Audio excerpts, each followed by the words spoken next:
மல்வானையில் கலனி கங்கை ஓரம் அமைந்துள்ள வரலாற்று புகழ்மிக்க ரக்சபானை என்ற முஸ்லிம் கிராமம். தற்பொழுது கலனி கங்கை நீர்மட்டம் எதிர்பாராத விதமாக அதிகரித்துள்ளதால் முற்றாக நீரினால் சூழப்பட்டு ஒரு தனித்தீவாக மாறியுள்ளது.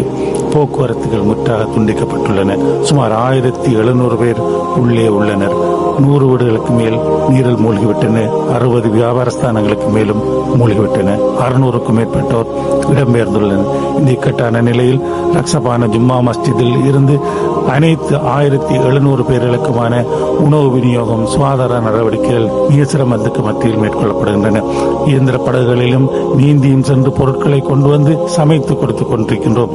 இந்த வேளையிலே பொதுமக்களாகிய உங்களால் முடியுமான உதவிகளை இந்த மக்களுக்கு செய்யுமாறு ரக்சபான ஜும்மா மஸ்ஜித் நிர்வாகிகளும் பொதுமக்களும் தொண்டர்களும் கேட்டுக்கொள்கின்றனர். இந்த காணொலியிலே காணப்படுகின்ற பள்ளிவாசல் நிர்வாக உறுப்பினர்களின் தொலைபேசி இலக்கத்தை தொடர்பு கொள்வதன் மூலம் உங்களால் மேலதிக விடயங்களை பெற்றுக்கொள்ள முடியும். அதுபோன்று இதன் இறுதியில் பள்ளிவாசல் உத்தியோகபூர்வ வங்கி இலக்கத்தை குறிப்பிட்டுள்ளோம். அந்த வங்கி இலக்கத்துக்கு நிதியை டிரான்ஸ்பர் பண்ணுவதன் மூலமும் உங்களால் உதவிகளை வழங்க முடியும் என்று கேட்டுக்கொள்கின்றோம். அல்லாஹ் அனைவருக்கும் பரக்கத்தும் ரஹ்மத்தும் செய்வானாக.